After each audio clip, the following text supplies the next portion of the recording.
बेटा final account चल रहा है ना हमारा। आज क्वेश्चन करके दिखा रहा हूं कुछ। तो एक कंप्लीट क्वेश्चन में मैंने क्या क्या बताया था, क्या क्या बनता है। ट्रेडर नहीं, ट्रेडिंग अकाउंट। ट्रेड मतलब माल खरीद कर बेचना, तो माल खरीद कर बेचने के खर्चे। दूसरे नंबर पे profit and loss account.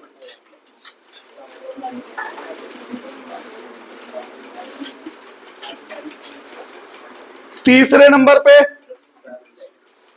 Balance sheet. Profit and loss थोड़ा सा बड़ा बनाना,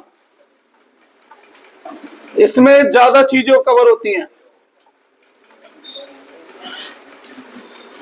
और बैलेंस शीट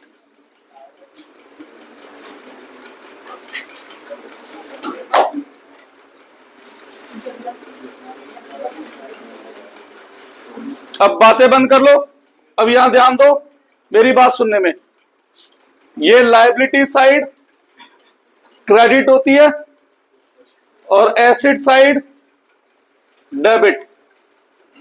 अमाउंट अमाउंट, यहां particular amount, particular amount, particular amount, particular amount, debit credit, same particular amount, particular amount, debit credit. हर question करने से पहले कुछ चीजें पहले ही लिख लो, जो फिक्स हैं वो तो आनी आनी है, उनकी जगह तय है। सबसे पहले ओपनिंग स्टॉक,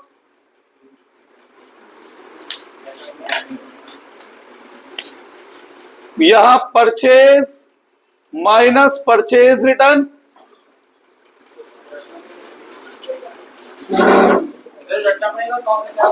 नहीं मैंने पहली एक बार जाके वीडियो देखिएगा ना, थोड़ा सा मैं भी बताऊंगा, कुछ यहां से समझ में आ जाएगा, कुछ वीडियो से, फिर थोड़ा सा टाइम बाद में अलग से कर दूंगा, तो जल्दी कवर हो जाएगा बेटा, ठीक है ना। सेल्स माइनस सेल्स रिटर्न, बेटा सुनने। अब क्लोजिंग स्टॉक मैंने आपको बताया था दो जगह आता है ट्रेडिंग के, क्रेडिट में भी और एसेट्स में भी। यहां एक लाइन छोड़ करके, अच्छा और क्या आता है ऊपर, डायरेक्ट एक्सपेंस, और नीचे इनडायरेक्ट एक्सपेंस। डायरेक्ट एक्सपेंस का मतलब मैंने क्या बताया था, वो खर्चे जिनका रिलेशन माल बनाने से हो, माल खरीदने से हो या फैक्ट्री से हो, बाकी सारे खर्चे इनडायरेक्ट। यहां केवल एक ही इनकम आती थी सेल्स, और बाकी जितनी अदर इनकम है वो सब कहां आएंगी, P&L अकाउंट के क्रेडिट में। इसके अलावा बैलेंस शीट के अंदर कैपिटल, इसी में से ड्राइंग माइनस, ये सब पहले ही हर क्वेश्चन में लिख लो, हैबिट में गिर लो, एक लाइन छोड़ रखी है, बाकी लायबिलिटी और बाकी एसेट्स। अच्छा मैंने पिछली क्लास में क्वेश्चन सोचने का थोड़ा सा तरीका भी बताया था कि हमें यहां पर एज ए क्वेश्चन क्या गिवन होगा, ट्रायल बैलेंस गिवन होगा। और ट्रायल बैलेंस में कितनी साइड होती हैं, दो, या तो डेबिट या क्रेडिट। डेबिट में जो भी कुछ लिखा है भाई, या तो वो एक्सपेंस बनेगा या एसेट बनेगा। एक्सपेंस बनेगा तो फर्दर दो बात होंगी, या तो डायरेक्ट एक्सपेंस होगा या फिर इनडायरेक्ट होगा, और एसेट है तो फिर एसेट है। ठीक, डायरेक्ट एक्सपेंस की मैंने पहचान क्या बताई थी, जिनका रिलेशन माल खरीदने से है, माल बनाने से है या फैक्ट्री से है, वो सारे खर्चे क्या है, डायरेक्ट, और बाकी खर्चे इनडायरेक्ट। वैसे मैंने इनकी भी पहचान बताई थी, पर आप डायरेक्ट पहचान लो तो जो बाकी है वो अपने आप ही क्या हो जाएंगे, दूसरा एक मैंने थिंकिंग बताई थी, कोई भी खर्चा अगर वेरिएबल नेचर का है, वेरिएबल मतलब जो प्रोडक्शन के साथ बढ़ जाए, प्रोडक्शन कम होने पे कम हो जाए, तो ऐसा खर्चा क्या है, डायरेक्ट। और जो फिक्स नेचर का है, ठीक है, काम करो ना करो वो खर्चा होना ही होना है अगर, तो वो क्या बन जाएगा, इनडायरेक्ट। मैंने एक पहचान ये भी बताई थी। आज मैं 2 या 3 क्वेश्चनों में इन्हें अप्लाई करके दिखा रहा हूं, ठीक है, फिर देखते हैं कि कितना और एक्स्ट्रा बताने की इसमें जरूरत महसूस होती है। मैं आप क्वेश्चन दिखाओ जरा बुक वाले में कोई।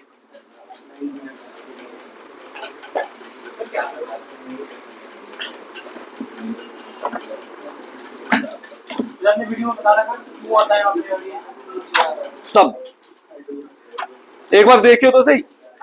मैंने वो भी बना दी, प्लेलिस्ट भी बनानी शुरू कर दी।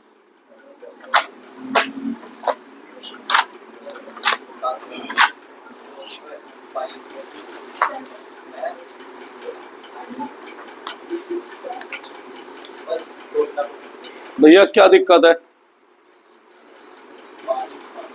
साइड हूं।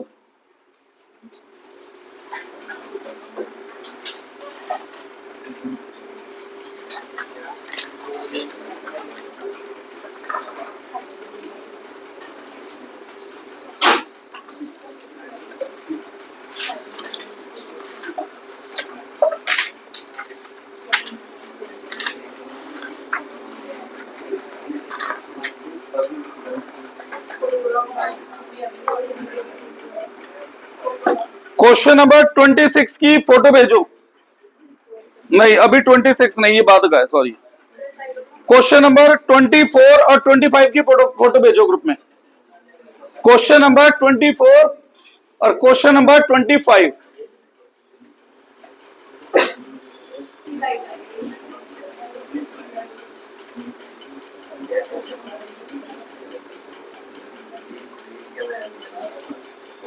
कौन बात है सर? 24 और 25।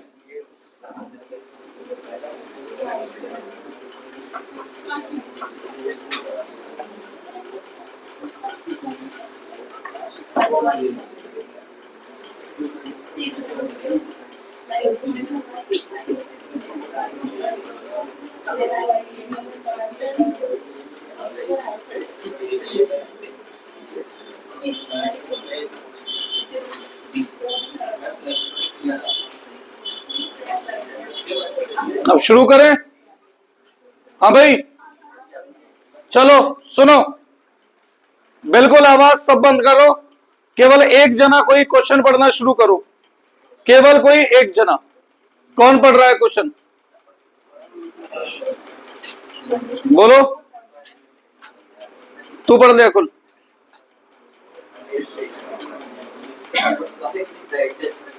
तू पढ़ेगा, जो क्वेश्चन पढ़ता है उसे ज्यादा पता लगती है क्योंकि उसे ध्यान रहता है ना।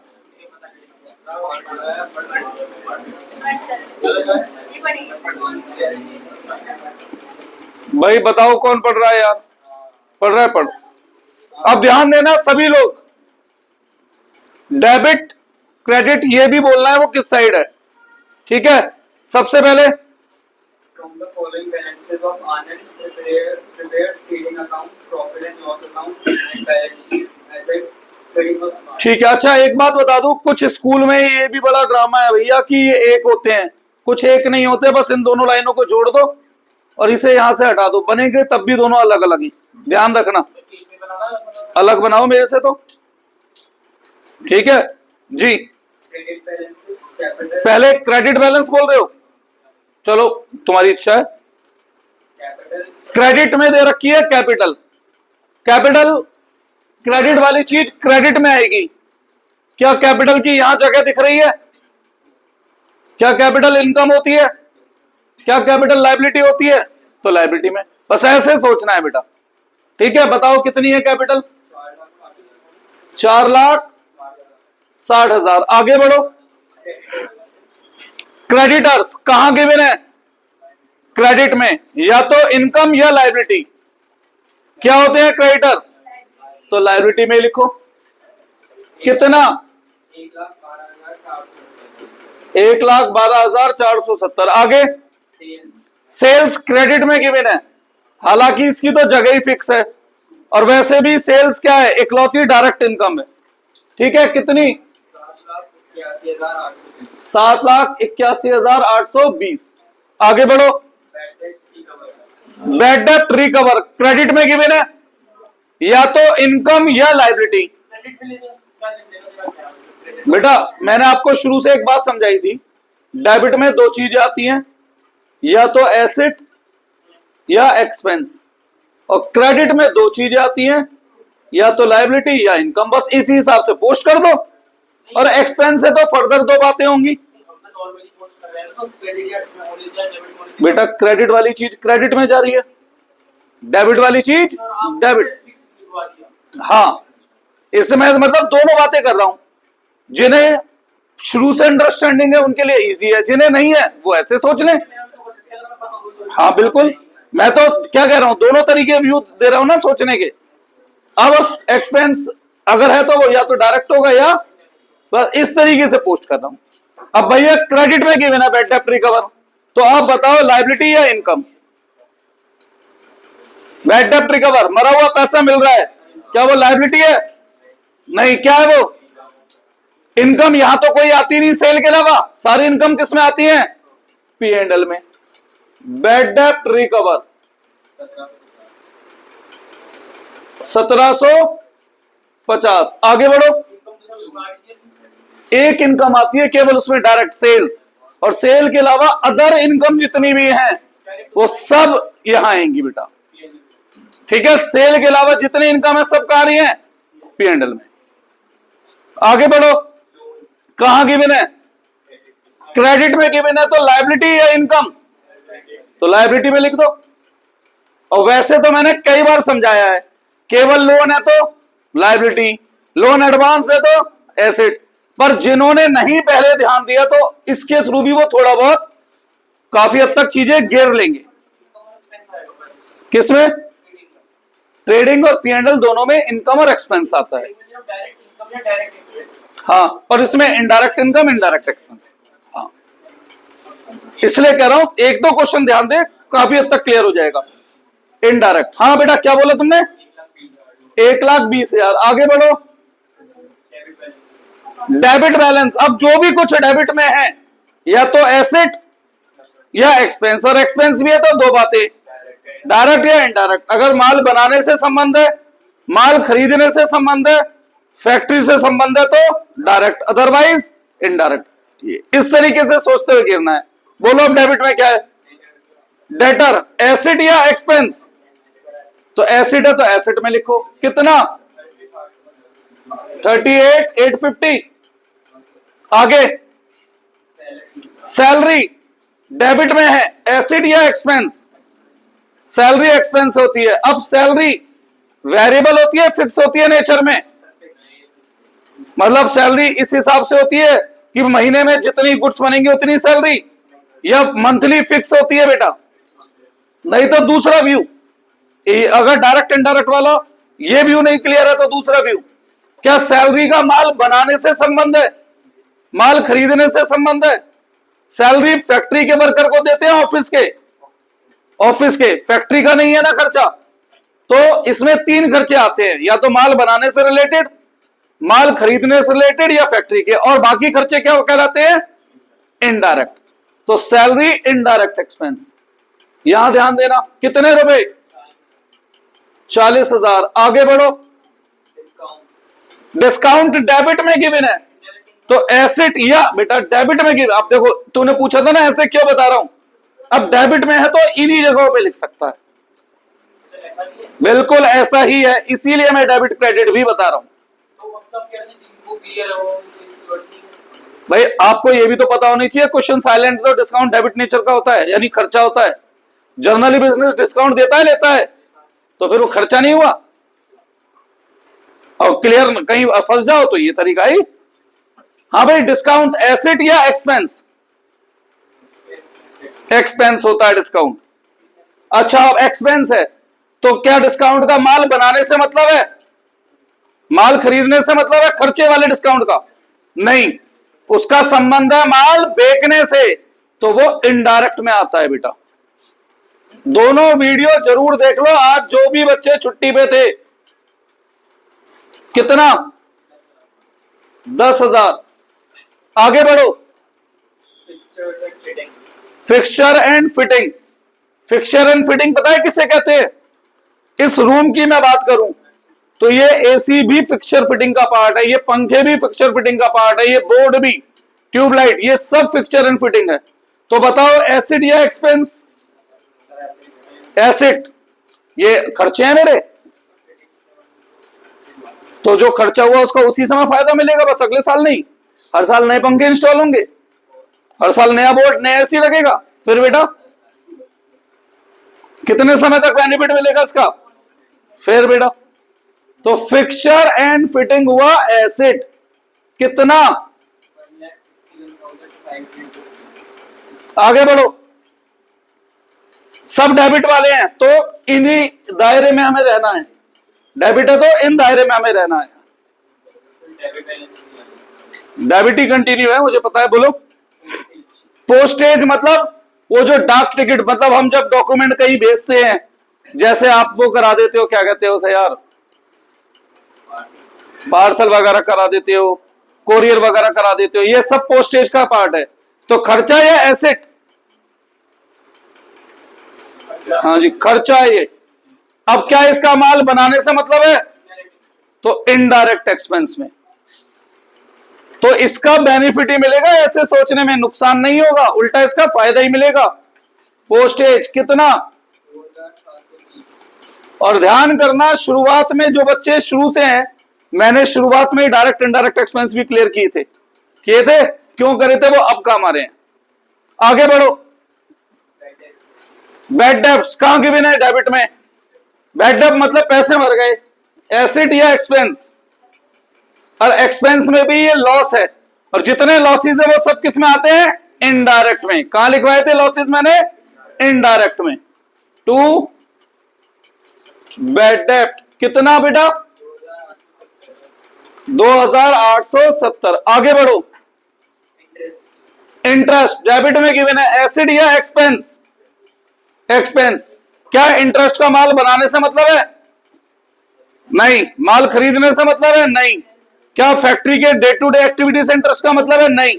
तो इंटरेस्ट होता है फाइनेंशियल एक्सपेंस, और फाइनेंशियल एक्सपेंस मैंने किसमें कवर कराए थे? इनडायरेक्ट में। तो पहली दो क्लास सभी लोग ध्यान से देख लो, नहीं तो बहुत पछताओगे। चैप्टर बहुत बड़ा है, आगे कुछ समझ नहीं आएगा अगली 10 क्लासों में। इंटरेस्ट कितना? 12,950 ना। आगे बढ़ो। Insurance. इंश्योरेंस एसिड या एक्सपेंस? एक्सपेंस, क्योंकि बिजनेस में जनरल इंश्योरेंस होता है, लाइफ नहीं होता है। ठीक है, तो क्या है एक्सपेंस? अब क्या insurance day to day business factory चलाने के लिए होता है? नहीं। क्या इंश्योरेंस माल खरीदने के लिए होता है? नहीं। क्या इंश्योरेंस माल बनाने के लिए होता है? नहीं। तो ये इनडायरेक्ट, बेसिकली इसे हम एडमिनिस्ट्रेटिव एक्सपेंस का पार्ट मानते हैं। किसका पार्ट मानते हैं? एडमिनिस्ट्रेटिव एक्सपेंस का पार्ट मानते हैं। इंश्योरेंस कितना? आगे बढ़ो। मैं सच बात बताऊं, विदाउट एडजस्टमेंट एग्जाम में क्वेश्चन ही नहीं आएगा। आ गया तो हर उसके आइटम के अलग अलग नंबर है पोस्टिंग।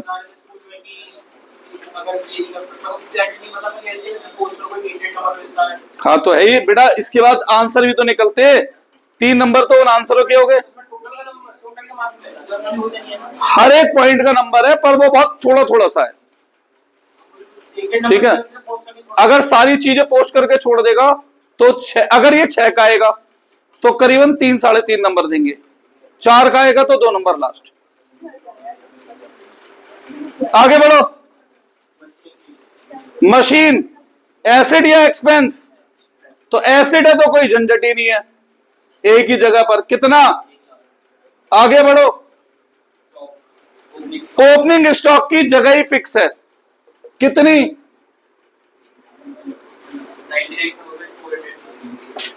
और वैसे भी मैंने आपको जब गुड्स का मतलब समझाया था कभी, तो मैंने ओपनिंग स्टॉक बताया था ये खर्चा होता है। ओपनिंग स्टॉक मतलब पिछले साल का बचा हुआ माल।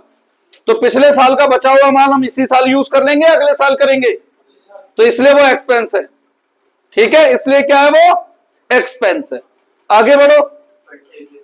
परचेजेस वैसे भी खर्चा है वो, और नहीं तो जगह भी क्या है इसकी, फिक्स है। ब्लू पेन से जो मैंने पहले लिख दिया वो चीजें हर क्वेश्चन में क्या रहेंगी, कांस्टेंट बेटा। कितनी,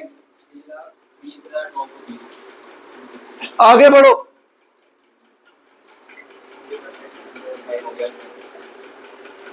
मेरा वेजेस एसेट या एक्सपेंस,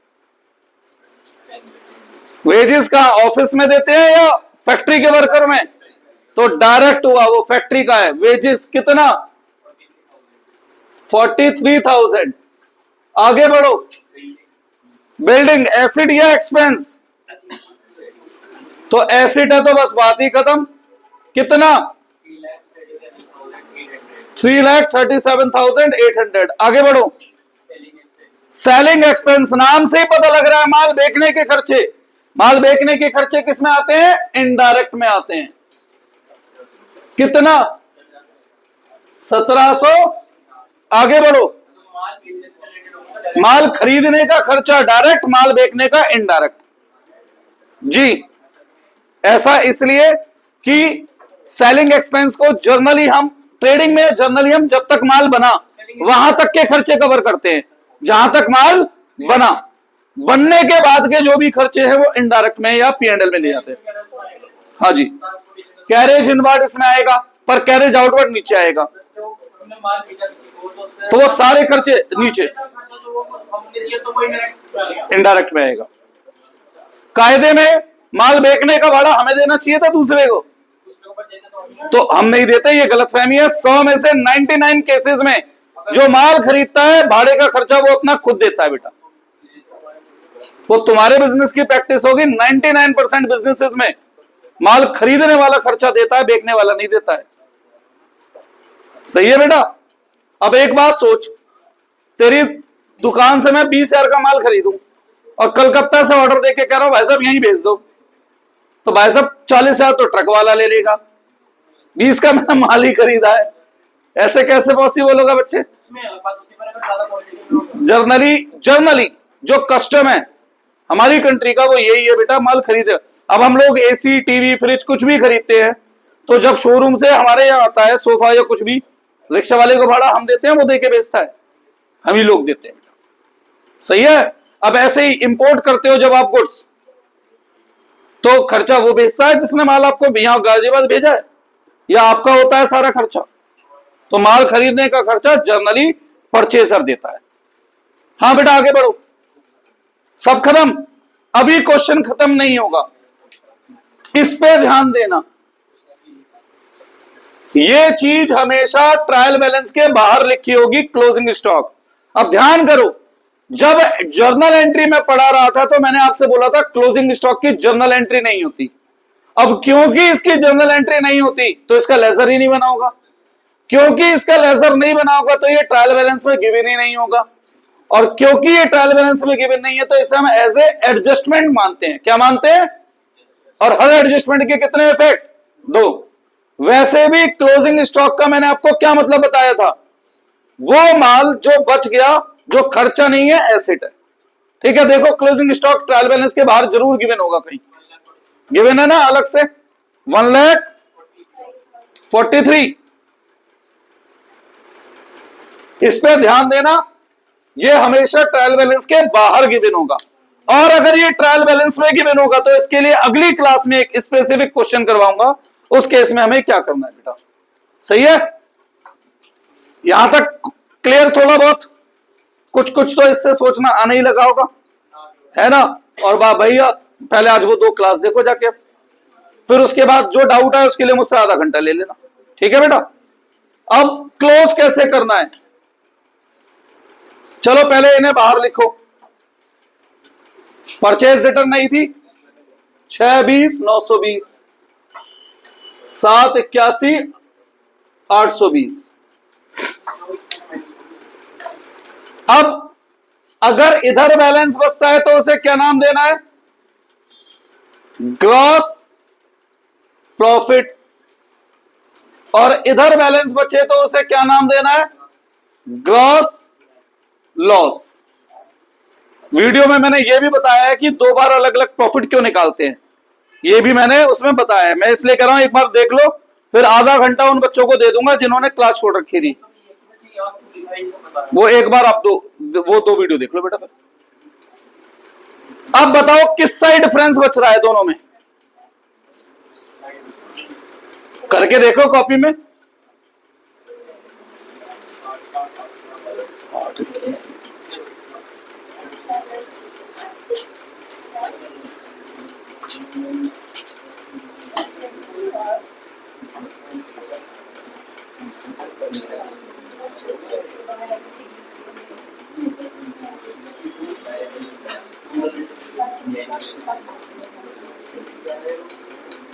वन 161,450 देखना, आंसर यही है ग्रॉस प्रॉफिट 161,450। अब ये मैंने ऊपर एक लाइन क्यों छुड़वाई थी? ये ग्रॉस प्रॉफिट 2 से यहां बाई में ट्रांसफर होगा। हाँ बेटा, अब सेम वही काम, इधर का टोटल माइनस इधर का, बैलेंस यहां बचे तो नेट प्रॉफिट, और बैलेंस इस साइड बचे तो नेट लॉस। अब सेम देखो किस साइड बैलेंस बचेगा?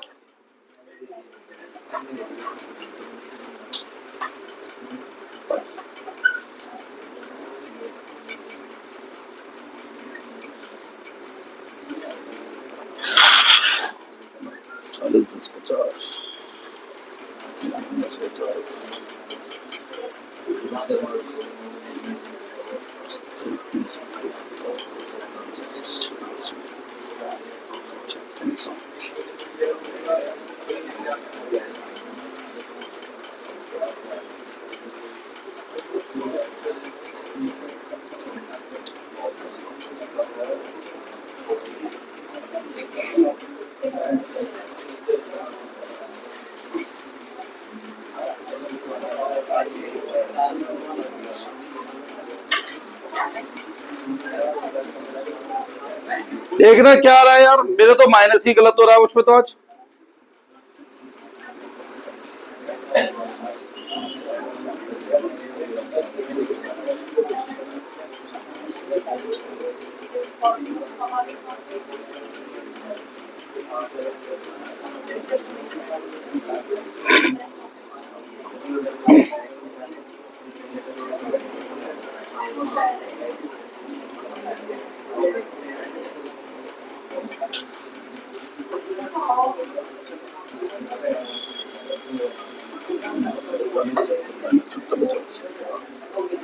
करो बेटा जल्दी से।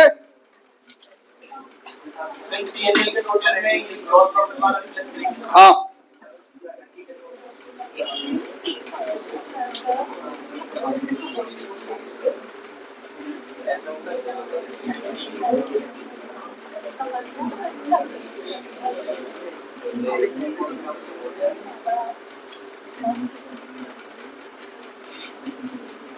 देखना ग्रॉस प्रॉफिट, नेट प्रॉफिट कितना आ रहा है?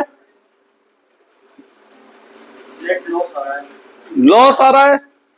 लॉस तो नहीं आएगा। हाँ कितना आ रहा है? 88,730। अब इस प्रॉफिट में किसका हक होता है?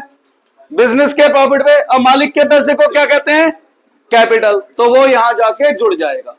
लॉस होगा तो यहां से माइनस होगा, और इसके बाद दोनों साइडों का टोटल आना चाहिए बराबर। अगर दोनों साइडों का टोटल बराबर है तो हम ठीक है, अदरवाइज हम गलत है। बेटा अभी पहला क्वेश्चन है, पहुंचने तो दे। अभी मैंने क्या बोला, 10-15 क्लास चलेगा चैप्टर, तो धीरे धीरे करके चीजें करेंगे। 3-4 क्लास के बाद मेन सारा हिसाब हो चुका होगा, फिर वो प्रैक्टिस रह जाएगी। अब छुट्टी क्यों करता है इतनी, बता।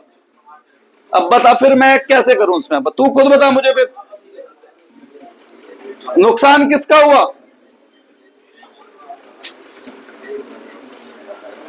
और ये दोनों साइडों का टोटल क्या आना चाहिए? बराबर। एक और क्वेश्चन यूज करके दिखा रहा हूं, 25वां। ये 24वां था, 25वां। फिर आज होमवर्क दूंगा।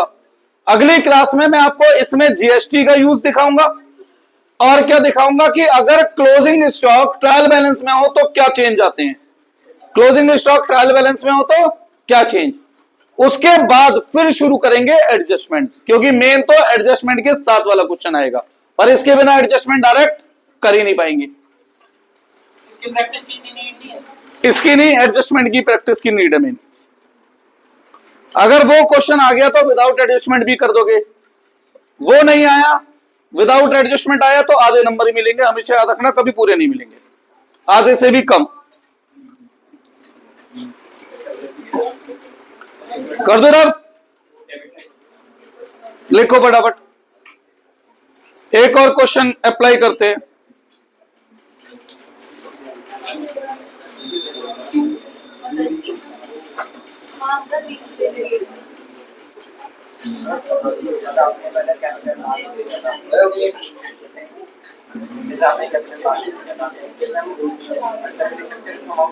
जब तक जो इसमें प्लस माइनस होना है उसके बाद ही बाहर लिखेंगे। क्यों, उसमें कुछ हुआ प्लस माइनस होता तो करने के बाद लिखते, जब था ही नहीं तो मैं क्या माइनस करूं उसमें जबरदस्ती। पहले मैंने अंदर ही लिखा है ना, तो पहले अंदर ही लिखना है, फिर अगर हाँ के बाद ही बाहर आएगा। कुछ है ही नहीं तो बात अलग ही है। सही है बेटा, या तो प्रॉफिट होगा या लॉस होगा, दोनों चीजें एक साथ हो जाएंगी। नहीं, ये तो तुम्हें सिखाने के लिए बता रहा हूं कि इधर बचे तो प्रॉफिट और लेफ्ट हैंड साइड बच रहा है तो लॉस। कर दो रब। हर क्वेश्चन में ये जो मैंने ब्लू पेन से लिखा था,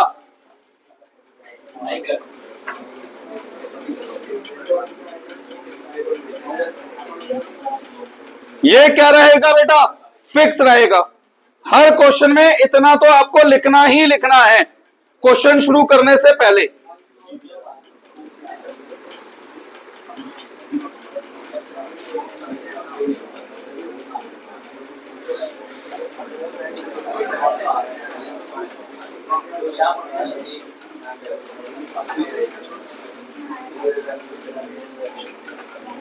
हाँ भाई,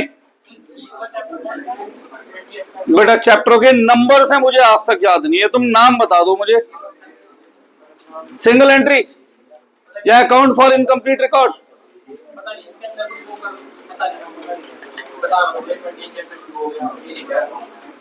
एक ही बचेगा इसके बाद। सिंगल एंट्री आसान है, वो तो एक सिंगल क्लास में भी सीख जाओगे। चलो जो पहले आ रहा है पहले उस पर तो करें फोकस, है ना। अगर नहीं पढ़ना तो उठ के बाहर चले जाइए भाई। सुनाई दे रहा है सबको? पढ़ो क्वेश्चन नंबर 25वां, पढ़ बेटा शुरू से।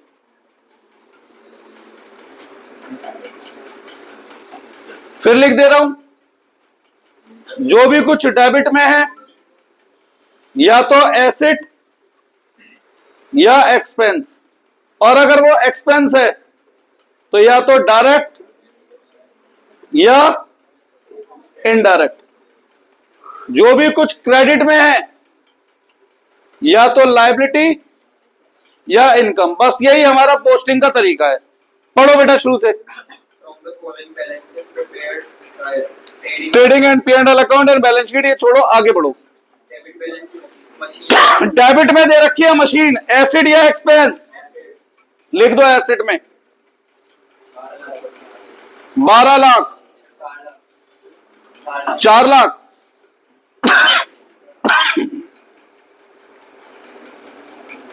आगे बढ़ो। बिल्डिंग डेबिट में एसिड या एक्सपेंस, लिखो एसिड में 1.5 लाख, आगे बढ़ो।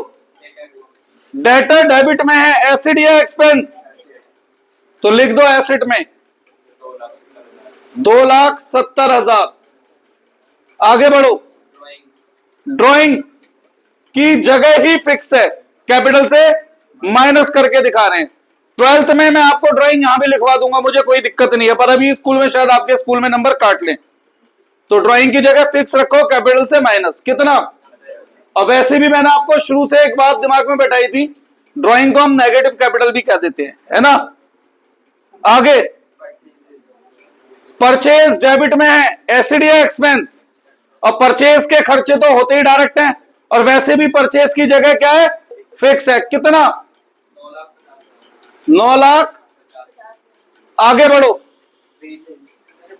वेजेस डेबिट में है, एसेट या एक्सपेंस। अब फैक्ट्री का खर्चा है, ऑफिस का, फैक्ट्री का है तो डायरेक्ट। कितना, 5 लाख। आगे बढ़ो, बैड डेट डेबिट में दे रखे हैं, एसेट या एक्सपेंस। अब एक्सपेंस में भी ये लॉस की कैटेगरी है, और जितने लॉसेस थे वो सब किस में आते थे, इनडायरेक्ट में।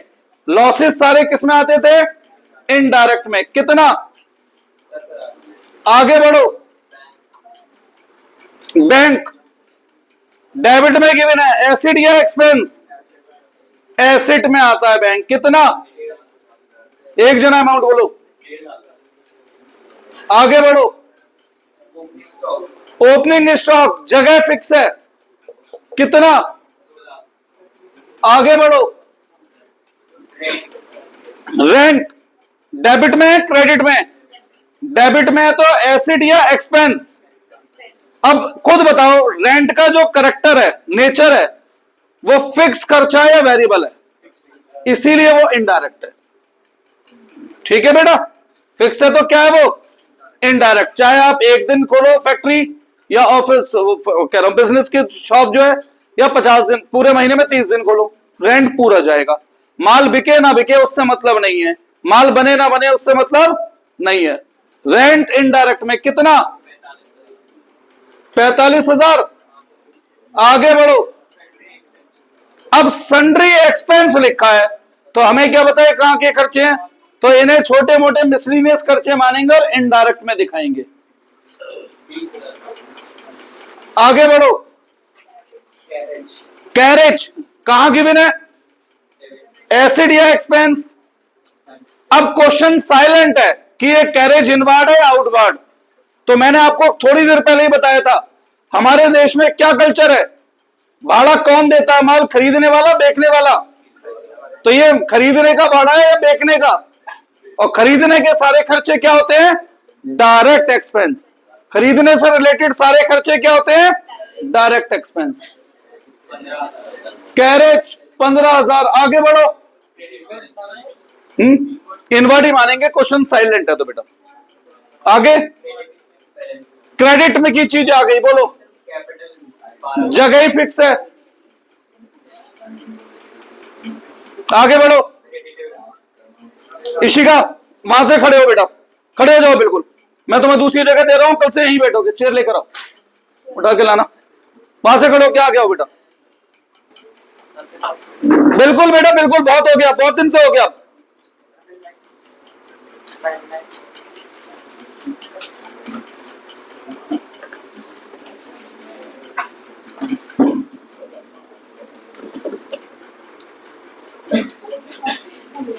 गौरी के पास आके बैठो, वहां रख दे।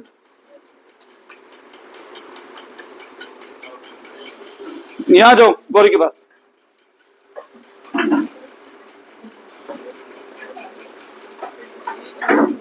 चलो मैं वेट कर रहा हूं।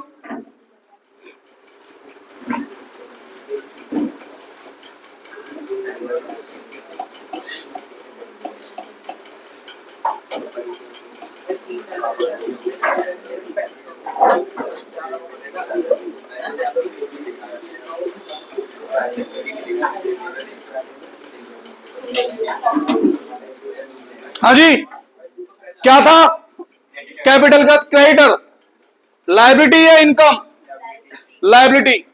कितना, आगे बढ़ो, सेल्स, सेल्स की तो जगह फिक्स है, कितनी, आगे बढ़ो, कमीशन क्रेडिट में गिवन है। अब यहां पे फायदा मिलता है, ठीक है, तो या तो लायबिलिटी में लिख सकता हूं या इनकम में। आप बताओ कमीशन क्या बनेगा, इनकम बनेगा। और अगर आप डायरेक्ट सोचते तो कमीशन को जनरली लोग एक्सपेंस में दिखा देते, इसीलिए ऐसे सोचने के लिए बोलता हूं बेटा। कितना, 10,000। आगे बढ़ो, खत्म। फिर वही गलती, कहां खत्म, क्या रह गया, क्लोजिंग स्टॉक रह गया बेटा। ये एग्जाम में गलती मत करिए ना, नंबर कट जाएंगे अगर विदाउट एडजस्टमेंट आया तो। 60,000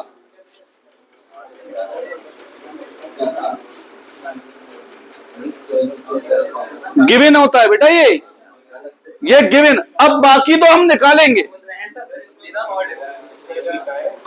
Closing stock of 70,000, but its net realizable value, market value is 60,000. तो क्लोजिंग स्टॉक में एक बात याद रखनी है, प्रूडेंस कॉन्सेप्ट अप्लाई होता है।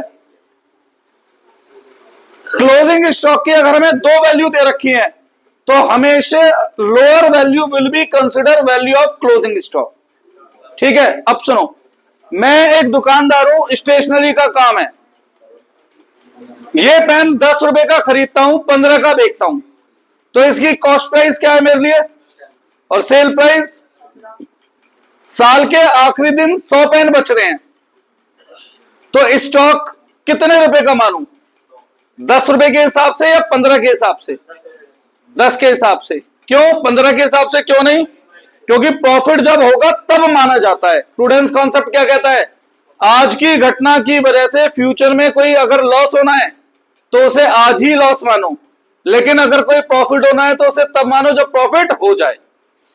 दूसरा एग्जांपल, ये पेन मैंने 10 का खरीदा, पर जो भी रीजन रहा हो मार्केट प्राइस इसका गिर के मात्र 8 रुपए रह गया। अब मेरे पास 100 पेन बचे हैं, खरीदे तो मैंने 1000 के, पर फ्यूचर में बिकेंगे कितने के, 800 के। तो फ्यूचर में लॉस होना है कितने का, तो उसे अभी लॉस मानो, और इस पेन को अभी कितने के दिखाओ, 800 का दिखाओ। ठीक है, तो क्लोजिंग स्टॉक में अगर दो वैल्यूज दे रखी हैं, कॉस्ट प्राइस और मार्केट प्राइस या रियलाइजेबल वैल्यू, तो जो भी लोअर वैल्यू है उसे हम value of closing stock consider करेंगे। इस क्वेश्चन में क्लोजिंग स्टॉक की कितनी वैल्यू दे रखी है, 2, 70 और 60, तो which ever is lower value, तो क्लोजिंग स्टॉक 60 मानना है, खत्म। ठीक जी, क्लोज कर लोगे आप। अगली क्लास छुट्टी मत करना, और जिन बच्चों ने पहले की 2 क्लास छोड़ी हुई है, वो 2 वीडियो हैं पहले की 2 क्लास की, वो जरूर देख कर आना। ठीक, अगली क्लास में एक तो मैं बताऊंगा कि अगर हमें क्लोजिंग स्टॉक ट्रायल बैलेंस में दे रखा हो तो क्या चेंज आता है, क्या फर्क पड़ता है। दूसरा, जीएसटी अगर इनपुट आउटपुट दोनों है तो वो कैसे एडजस्ट करनी है। ठीक है, हाँ, वो सेट ऑफ कैसे करना है, क्लियर है। तो कोई भी छुट्टी नहीं करेगा परसों की क्लास में, याद रख लेना, ये आज रात को गिर जाएगी। पहली 2 तो देख, हाँ, तो पहली 2 देख, थोड़ा सा उसे सोच, फिर इसे देख, आ जाएगा, 100% आ जाएगा।